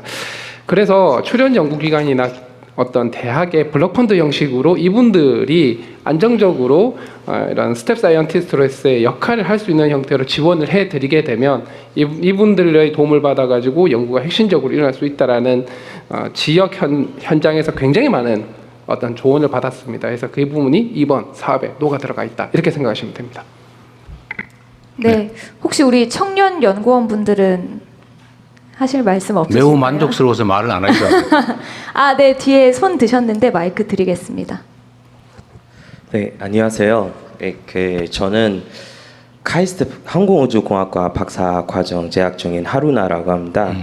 저는 처음으로 이제 17년도에 대한민국 정부 조정 받아서 이제 그 학사, 석사 그리고 지금 박사 과정 하고 있는데, 이 모든 단계를 올라가면서 이제 주변에 있는 외국인 연구자들의 그 필요성과 그리고 그 관심이 있는 그리고 중요하다고 생각하는 모든 것들이 다 달라지더라고요. 제가 석사 때는 이제 뭐 비자 어떻게 이제 연장할 수 있는지에 대한 고민을 많이 했는데, 이제 박사로 올라오면서 이제 기원자 이제 학생들이 되게 많더라고요. 그리고 그 보닥하는 아니면 외국인 교수님들이 이렇게 많은데, 그 친구들한테 가장 중요하다고 생각하시는 것들은 바로 가족이라고 하더라고요. 근데 이 가족이 그 본인이 이제 그 뭐 우수 인재 비자 이런 거를 다 소지하고 있어도 배우자, 특히 배우자가 F3 비자라는 거를 소지하고 있으면은 취업 활동을 할 수 없더라고요. 그리고 취업 활동 한다면은 이제 다른 비자로 이제 변경해야 되고, 그 변경하는 이제 절차가 되게 복잡하고 좀 그 조건들이 되게 이제 복잡하게 나와서, 이제 최근에 예시를 드리자면 이제 국내 석박 그리고 포닥을 이제 연구를 하면서 결혼하게 되었는데, 배우자가 이제 박사 과정을 자격을 가지고 있는데도 이제 F3 비자로 취업할 수 없어서 결국은 다 외국으로 이제 가게 되었어요. 그래서 이 배우자 비자인 F3에 대한 그런 혹시 약간 확대하거나 아니면 좀 더 보실 계획이 있으실지를 여쭤보려고 합니다. 일단 정부 방침상 지금까지와는 다르게 해외 인재 유치도 중요한 정책 과제여서 지금 이것도 꽤 검토돼 있었던 것 같은데, 있으면 설명해 주시고 아니면 필요하면 추가로 나중에 검토하도록 하겠습니다. 일단 뭐 그 연구자들 그 탑티어 연구자 그 비자는 좀 저희가 확대할 계획을 가지고 있고요. 근데 또 이제 실제로 많이 좀 고민하시는 분들이 본인뿐만 아니라 말씀하신 대로 이제 가족 이제 뭐 비자 문제 이런 것들도 같이 있기 때문에 뭐 거주 환경 그리고 여러 가지 여러 가지 시설 편의 시설 측면에서 이용하는 측면에서 뭐 집계약하고 이런 문제들 이런 것들도 여러 가지 좀 고충 사항들을 저희가 많이 들었습니다. 반영해서 최대한 우수 해외 인재들이 한국에서 일할 수 있는 환경을 잘 준비해 보도록 하겠습니다. 네, 저희가 좀 잘 챙겨 볼게요. 이거 사실 매우 중요한 일인데 제가 보기에는 미국도 사실은 해외 인재들을 대대적으로 영입하면서 지금 첨단 산업 발전을 이뤄낸 측면이 있기 때문에 우리도 피해서는 안 될 일 같아요. 네, 의견 조금만 더 들어보겠습니다. 앞에 갈색 옷 입으신 분께 마이크 전해드리겠습니다. 네, 감사합니다. 네, 천안에서 온 당국대학교 치과대학 이정환입니다. 아마 저기 계시는 분이 다 아실 텐데 저희가 공부를 열심히 하게 되면 보상이 있지 않습니까? 그래서 연구에서도 보상이 이제 직무 발명 보상금이라는 게 있습니다. 한마디로 제가 열심히 연구해서 만든 기술이나 특허를 기업이 이전했을 때 돈을 받는 건데요. 그게 원래는 비과세였다가 2016년부터 과세를 바뀌고 그게 재직을 하고 되게 되면은 근로소득으로 잡혀가지고 한 30-40% 정도 그런 세금 내게 됩니다. 그래서 이런 것들을 저희가 이제 그래서 과학계에서 이거를 바꾸자. 그 직무발명 소득세법 개정만 하게 되면 되는데 이런 것들이 거의 10년째 안 되고 있어가지고 이 자리에서 한번 대통령님께 근로소득으로 잡혀있는 발명 보상금을 기타 소득으로 해달라라고 한번 요청을 드리고 싶습니다. 네, 감사합니다. 여기에는 이해관계와 관심이 좀 많으신가 보네요. 그건 한번 검토는 해볼 텐데 그거보다는 보상액을 올리는 게 차라리 어떻습니까? 이게 제가 보니까 국가 R&D를 민간 내 이양했을 때 지급되는 보상이 너무 적은 것 같아요. 그러니까 그 연구 개발자들에게 돌아가는 것도 너무 적고. 근데 실제로 만약에 현장에서 그게 제대로 유용하게 쓰이면 그에 대한 보상도 아니 뭐 시장 가격 정도는 아니더라도 근데 지금 너무 없는 것 같아요. 그래서 저는 이거를 세금을 깎아서 하는 거는 소득이 있으면 세금을 내는 게 대원칙이라 다른 시민들하고의 형평성 문제가 있을 수 있으니 차라리 이게 실제 성과가 있으면 이 성과 보상을 좀 더 현실적으로 하는 게 어떠냐. 이게 정부로 들어오는 거에 일부를 주거나 그러지 않겠어요, 그죠? 그런 거 아닌가요? 이 연구 보상 어떤 시스템이 어떻습니까? 그냥 평가해가지고 이거 성과 있다 싶으면 지급하는 건가요? 아니면 이게 현실화 됐을 때 지급하는 건가요? 그렇죠. 수익 금액 몇 %죠? 특정 곳에서 기술적인 돼서 현실화돼서 가져갔을 정부의 소득이 생겼을 때 그중에 일부를 주는 거겠죠. 그러니까 이거를 그 비율을 좀 보상 비율을 높이는 게 동기를 유발하는 측면도 있을 것 같고 세금을 안 내는 건 저는 웬만하면 안 하면 좋겠어요. 네, 대통령님 제가 좀 부연 설명을 좀 드리면 어쨌든 이게 기술 창업 육성 측면하고도 연결돼 있는데요. 많은 어떤 뭐 1인 창업자 또는 이제 소규모 창업자들이 이제 특허를 내고 거기에 대한 어떤 뭐 대기업이나 뭐 출연연에 이제 통해서 이제 보상금을 받는 경우 뭐 특히 이 경우에 이제 저희가 받는 보상금의 대부분 특허 직무발명 보상금의 대부분이 세금으로 월급보다 더 많이 나가는 경우도 좀 있다고 합니다. 그래서 그런 부분에 있어서 좀 살펴봐야 될 부분이 좀 있는 것 같습니다. 그래서 저도 좀 최근에 말씀을 들었고요. 그 부분도 같이 좀 살펴봐서 시스템을 제가 연구해 볼게요. 그냥 기본적인 생각은 그렇다. 네. 네, 한두 분 정도 말씀 들어보겠습니다. 여기 앞에 계신 분께. 네. 네, 안녕하세요. 3학년, 1학년 아이들 키우고 있는 학부모입니다. R&D 예산 이렇게 늘려주셔가지고 저희 아이들이 이제 꿈을 꿀 수가 있게 된 것 같은데요.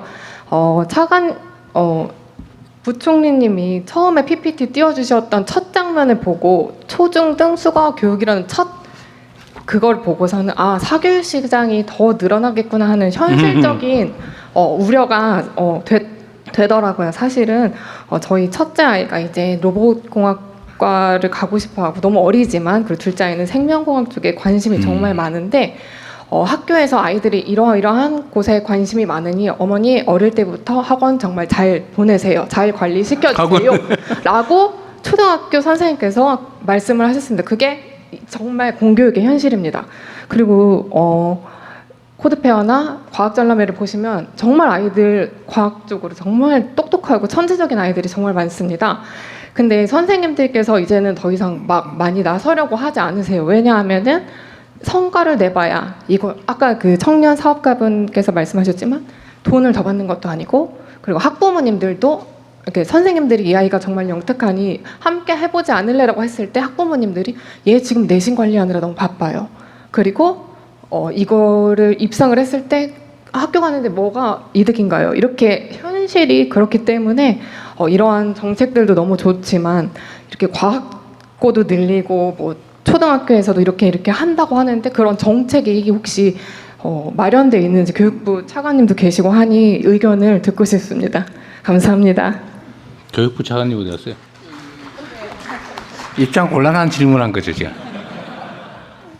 뭐 의견 있으면 말씀하시고 안 하셔도 되고.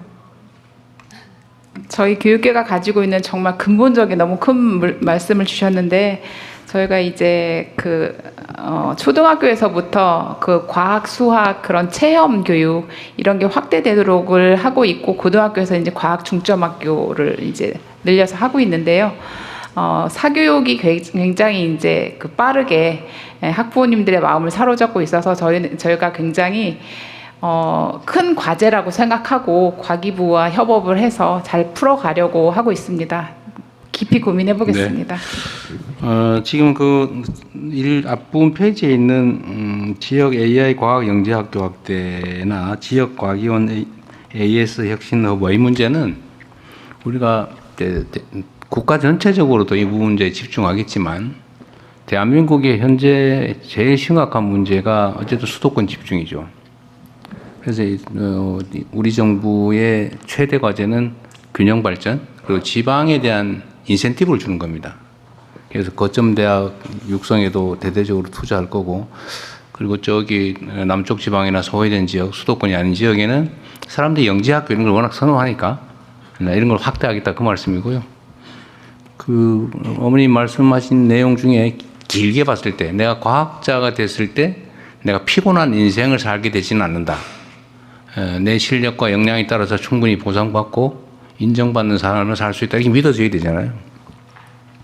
근데 참 최근 올해 내년에 지망을 수시지망에 과기대 이런 쪽에 지망이 두세 배가 늘었다고 하는 기사가 났던데, 저는 매우 놀랍다고 생각하면서도 희망이 있구나 이 생각이 들었어요. 우리 사회에 의대로 너무 많은 인재가 집중이 되면서 그것도 나름의 효용성이 생길 수도 있습니다. K-뷰티, K-미용의 선두주자가 될 수도 있죠. 매우 잠재력이 큰 산업이기도 해요. 근데 올해는 과학 기술 쪽에 지망자가 많아졌다는 거야. 이 나라에 정말 희망이 있다는 생각이 드는데, 그게 아마 정부의 정책 방향과도 관계가 조금은 있을 겁니다. 이게 진짜 정상적인 나라가 돼가나 보다, 이런 것도 있겠죠. 저는 요즘 제가 시장할 때 아이들한테 꿈을 다 물어봤는데, 다 무슨 땅 주인 되겠다 이런. 그래서 제가 진짜 놀랐어요.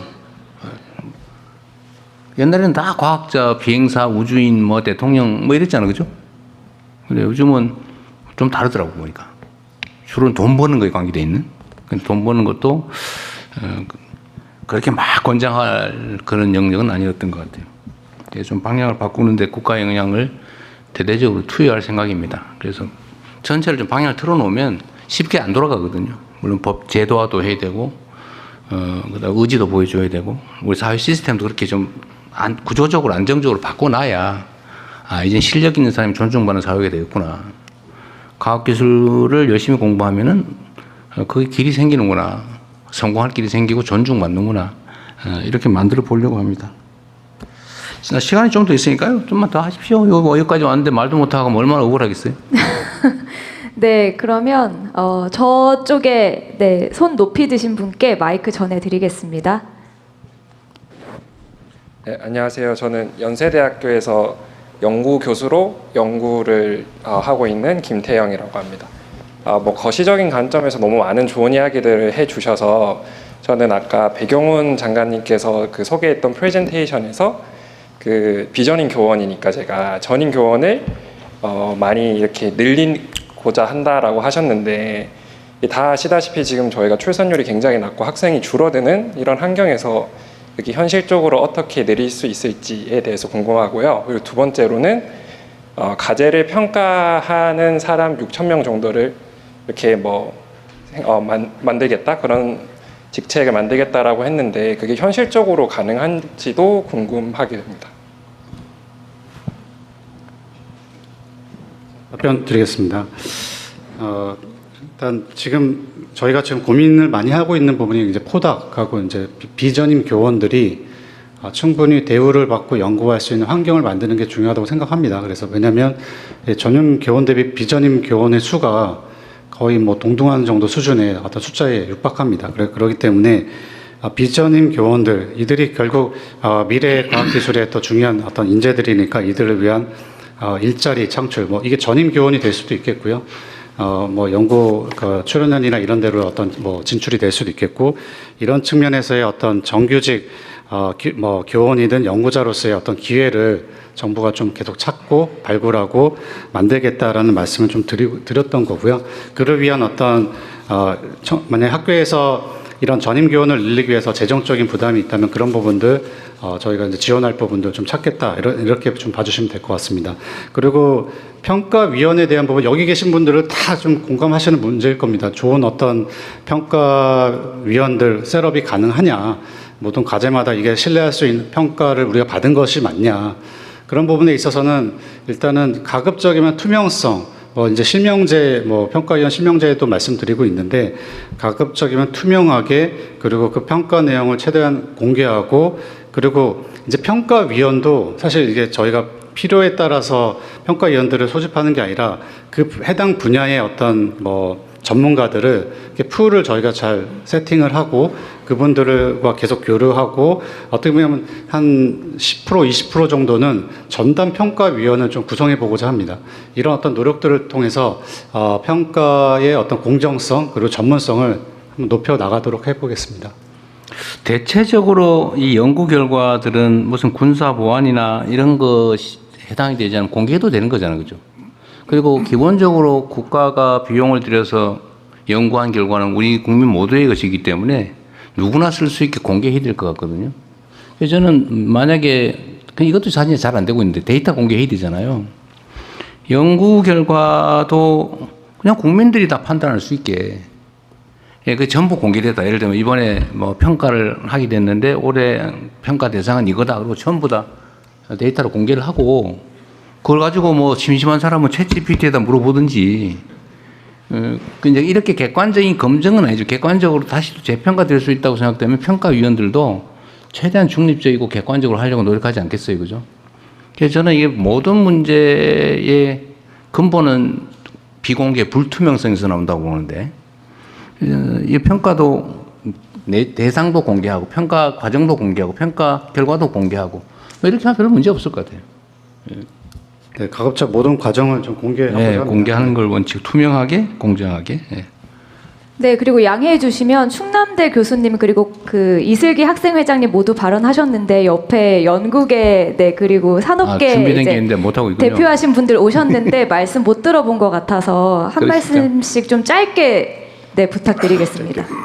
예, 저는 지금 차세대 2차전지 글로벌 탑 전략연구단 단장을 맡고 있는 김명환입니다. 저는 그 LG 에너지 솔루션에서 한 30여 년 근무를 했고요. 어떻게 보면 이제 1호 국가과학 특임연구원, 대각고 영광스럽게 또 지금 우리 정부 출연기관에서 또 연구를 계속하고 있습니다. 나이가 있음에도 불구하고. 제가 이제 기업에 있다 와서 보니까 여러 가지 느끼는 점이 많이 있는데, 이제 오늘도 주로 이제 우리가 과학 인재들 얘기를 하고요. 인재를 어떻게 육성하고 할 건가 논의 많이 하고 있는데, 이 인재 육성에 못지않게 지금 제가 정부 출연기관에 와 보니까 어떤 그 인프라가 좀 많이 부족해 보입니다. 그러니까 제가 기업에 있으면서 그 정부 출연기관과 콜라보레이션이 잘 되는 경우를 보면은 정부 출연기관이 갖고 있는 설비가 기업 못지않게 제법 잘 갖춰져 있는 경우는 좀 잘 되는 것 같아요. 근데 그렇지 못한 경우에는 기업에서 바라볼 때 필요한 기업에서 얻고자 하는 데이터들을 만들 수 있는 이런 인프라가 출연기관이 충분치 않으면 출연기관에 있는 데이터들을 사실 인정하기가 좀 어렵거든요. 그러다 보니까 커뮤니케이션 하는 것도 어려운데 저는 이번에 인재 이것도 중요하지만 각 출연기관이 과연 우리 현재 나라가 성장하고 있고 우리가 앞으로 지향하고 있는 과학기술 5대 강국 이런 거에 걸맞게 우리 인프라들을 출연기관이 잘 갖추고 있는지도 한번 점검을 해서 잘 되고 있는 부분도 있지만 안 되고 있는 부분이 더 많은 것 같은데요. 그런 부분에 대해서 좀 별도로 인프라에다가 별도로 좀 투자를 해야 되지 않나. 저희가 이제 과제를 많이 정부 과제가 많이 나오지만 이런 과제들이 인건비로 많이 흩어지는 그러고 나서 지나고 나서 보면 축적되는 게 부족한 이런 현상을 많이 좀 보게 되는 것 같습니다. 제가 또 기업에 있을 때는 굉장히 그런 설비적인 측면에서 아쉬움이 없었는데 와서 보니까 굉장히 부족한 부분이 많이 보여서 좀 안타깝고요. 또 어떤 경우에는 그런 설비들을 갖추긴 갖췄는데 이런 것들을 운영하는 데 있어서 좀 어려운 점이 있는 것 같습니다. 아까 뭐 스텝 사이언티스트 얘기도 나왔지만은 연구원들이 계속 그 장비를 오퍼레이션을 하는 오퍼레이터 역할을 할 수가 없기 때문에 이제 다른 사람들이 하는데 뭐 출연기관 같은 경우는 학생들이 또 많이 하거든요. 학생들인데 졸업하고 나면 그 장비에 대해서 또 새로 공부해야 되는 사람들이 나오고 이런 어떤 그 비연속적인 일들이 많이 있는데 어쨌든 좀 인프라를 제대로 좀 갖춰서요. 우리 연구자들이 특히 학교에 계신 분들도 출연기관에 와서 좋은 장비를 만지면서 자기 실력도 향상되고 좋은 연구 결과도 나올 수 있는데 그런 부분이 좀 아직 충분치 않다. 그리고 앞으로 우리 미래를 생각했을 때는 더 많은 인프라에 대해서 고민을 해야 된다. 저는 그 얘기 좀 드리고 싶습니다. 네, 그리고 네, 안녕하십니까. 제가 가장 젊은 사람일 줄 알았는데 다른 학생분들이 계셔서 저도 긴장을 좀 덜 수 있었던 것 같고요. 저는 디든 로보틱스라고 하는 회사를 맡고 있는 김준하라고 합니다. 저희 회사는 아까 설명 잠깐 해주셨던 오준호 교수님께서 이제 창립하신 이제 카이스트 휴머노이드 로봇 연구센터가 있는데요. 거기에서 저희는 좀 시작을 했고 열심히 다리 달린 로봇을 만들고 있는 곳이고요. 뭔 로봇이요? 다리 달린 족형 로봇들을 만들고 있어요. 휴머노이드라고 생각하셔도 될 것 같습니다. 그래서 저희는 로봇을 열심히 만들어서 지금 산업 현장에서 사고가 나고 있는 현장들이 많다고 생각을 하는데 그 부분들에서 이제 더 이상은 작업자분들이 다치지 않을 수 있도록 저희가 열심히 로봇을 개발을 하고 있는 상황이고요. 오늘 사실 정책적으로 정말 많은 얘기들을 해주셨는데 제가 사실은 다른 발표 자리에서도 뭔가 이런 것들이 개선됐으면 좋겠다라고 얘기했던 것들이 사실은 오늘 다 반영이 되어 있는 것 같아서 정말 고무적이라고 생각하고요. 그래서 과학기술이 발전을 했을 때 결국 나라도 더 진행이 될 수 있다라는 믿음으로 저희는 계속해서 연구를 하는데 그거에 더 박차를 해주시는 좋은 결정들을 해주셨다고 믿고 있습니다. 하나 말씀드리고 싶은 게 조금 있었는데요.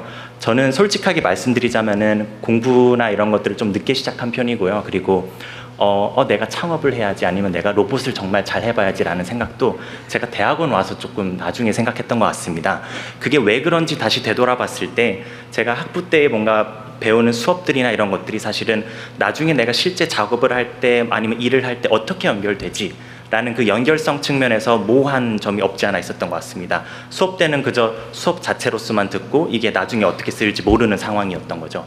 그런 측면에서 아마 어린 아이들도 지금 내가 공부하는 수학, 과학이나 이런 것들이 나중에 내가 실제 내가 일을 하는 상황이 됐을 때 어떻게 연결될 수 있다. 실제 작업자들이 어떻게 일을 하는지 그리고 왜 이런 것들이 중요한지를 연결 지을 수 있다면은 정말 강력한 교육적인 효과가 있을 거라고 믿고 있습니다. 그래서 뭐 가능하다면은 저희 정부 차원에서 교육과정 쪽에 이제 실제 현장에 계시는 분들이 어떻게 작업하시는지 좀 더 이해할 수 있는 시간들을 늘릴 수 있으면 좋을 것 같습니다.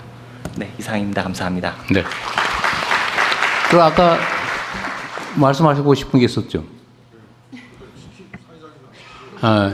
어디 연구 기관장 아니에요? 네? 부기관장은 기관장을 기회를 드릴까 말까요? 그래요? 그러면 짧게 부탁드리겠습니다. 네. 네. 제가 좌절하고 앉아 있었는데 우리 대통령께서 기회를 주셔갖고 제 표정이 통했나 봅니다. 우선 제가 개인적으로는 8월에 그 대통령께서 직접 자문회에 참석하셔서 아까 모두 말씀하신 바와 같이 과학기술을 흥하게 하는 방법을 말씀하셨고요. 저는 시간 관계상 제가 원래 말씀드리려고 한 것이 오늘 그 인재 양성과 그 R&D 생태계 혁신 이 부분을 좀 관통하는 핵심 메시지가 좀 빠지지 않았나. 이거는 제 얘기가 아니고요. 좀 출연연이 지난 한 30년 동안 저희를 옥매왔던 PBS 제도 그게 이제 폐지가 되면서 한편으로는 굉장히 큰 환영을 하고 있고요. 또 이게 워낙 30년 동안 관성이 있기 때문에 현장에서 특히 이제 젊은 연구자들의 약간 혼동이 좀 있습니다. 그래서 제가 기억을 더듬어 보면 자문회의 때 우리 대통령께서 뭐라고 말씀하셨냐면은 연구자가 임무를 완수하기 위해서 몰입하는 가장 큰 동의는 결국 경제적 이익이다 하고 말씀하신 것 같은데요. 그럼 제가 무슨 말 하실지 좀 이해되실 겁니다. 그래서 오늘 굉장히 많은 조언이 나왔는데요. 물론 재정 상태가 어렵겠지만요. 우리 교수님들과 그다음에 우리 여기 과학기술에 계시는 분들 처우를 좀 더 생각해 주시면은 더 열심히 할 수 있을 것 같고요. 이거는 제가 그 현장의 목소리를 전달하는 거고 제가 좀 제안 드리고 싶은 거는요. 저희 아까 우리 산학연 네트워크를 말씀하셨는데 제가 쭉 다니면서 보면 대통령도 잘 아시겠지만 저희가 요즘 AI라든가 양자라든가 세계적으로 정말 치열한 기술 경쟁 시대에 있습니다. 하지만 우리 R&D가 아무리 늘어났다고 해도 우리가 경쟁하고 있는 그런 나라에 비해서는 연구비가 모자란 게 현실이고요. 또 특히 더 중요한 인재, 그 R&D에 몰입하고 있는 인재는 제가 봤을 때 10분의 1도 안 되는 그런 상황입니다. 그런 상태에서 저희 산학연이 당연히 같이 가야 되는 거고요. 특히 국가전략기술 같은 미래 기술을 하기 위해서는 저희 출연연과 대학이 정말 그 어느 때보다도 밀접한 관계를 가지고 이 한 몸으로 가야 우리 대한민국이 앞으로 미래가 있지 않냐. 그리고 또 그것이 우리 인재를 이 과학기술계로 유입하는 통로가 되지 않나 하는 생각에서 아까부터 손을 들었는데 이제야 말씀할 수 있습니다. 네. 감사합니다. 네, 마지막으로 한 분만. 네, 딱 한 분만 더 말씀 듣겠습니다. 네, 여기 손 드신 분께 마이크 전해드리겠습니다. 네, 안녕하십니까. 저는 경희대학교 원자력공학과 석사과정 정우진입니다. 다만 저는 약간 대학원생 분들의 조금 현실적인 부분을 좀 말씀드리려고 질문 드리려고 하는데요. 사실 저희 올해 초에만 해도 어떤 과제비 입금 같은 게 좀 지연이 되어서 저희 연구원 학생들께서 되게 늦게 인건비를 지급받는 그런 좀 일들이 있었는데요. 그런 부분에서 조금 더 일 처리가 조금 더 빨라지거나 협약 같은 것들이 빠르게 맺어져서 좀 저희가 예측할 수 있는 정도로 어떤 인건비나 혹은 연구비가 좀 입금이 되어서 저희가 잘 연구를 할 수 있도록 좋은 환경을 만들어 주셨으면 감사드리겠습니다. 연초에 그랬다고요? 네, 연초에 그게 그게 아니고 이게 원래 경기지능책 어쩌고 하면서 예산 조기 집행하자고 전 부처가 나서서 난리인데 어떻게 저런 일이 발생할 수 있죠? 예, 개별 상황을 좀 파악을 해보겠습니다. 예, 보통은 말씀하신 대로 1사분기에 조기 집행을 하는데요. 예. 그러게 빨리빨리 주지 그걸 왜? 예. 근데 그런 건 있더라고요. 2월달 이럴 때 어쨌든 그의 집행 계획을 수립해서 결제하고 처리하고 이게 좀 시간이 걸리더라고요. 보니까. 예, 어쨌든 최대한 빨리 지급될 수 있도록 노력할게요. 네. 이제는 정리해야 될 것 같네요. 네, 모든 분들께 기회 드리지 못해서 죄송하고요. 다시 한번 말씀드리지만 저희 그 서면 의견서에 자필로 혹은 QR코드로 온라인으로 의견 주시면 저희가 꼼꼼히 검토해서 답변 드리도록 하겠습니다. 다시 과학기술인을 꿈꾸는 대한민국 국민보고회 대전에서 함께했습니다. 그러면 이제 대통령님의 마무리 말씀 듣겠습니다. 네, 여러분들 긴 시간 고생하셨습니다. 그리고 의원님들 6분 애쓰셨어요. 말 안 하고 있으려니까 힘들죠? 원래 정치인들은 말을 해야 되는데 말을 못하게 하면 고문하는 거하고 똑같아요. 그래도 이해해 주셔서 감사드립니다. 제가 특별히 드릴 말씀은 더 없고 이때까지 충분히 말씀드렸습니다. 과학기술이 존중받는 또 과학기술인들이 인정받는 자부심 갖고 일할 수 있는 연구할 수 있는 그런 나라를 꼭 만들고 그걸 통해서 요즘은 전 세계적으로 첨단 기술 분야 또 연구 개발 분야의 경쟁이 격렬하게 벌어지고 있는데 거기서 제일 책임이 큰 집단은 국가라고 생각합니다. 국가란 곧 국민이죠. 여러분 국민 모두가 관심 갖는 또 국민 모두의 삶이 획기적으로 개선될 수 있는 그런 나라를 만들기 위해서 최선을 다하겠습니다. 사진이라도 하나 같이 찍고 가죠. 요 우지 하나 갖다 놓고 우리 단체 사진을 찍으면서 끝내도록 하겠습니다. 수고하셨습니다.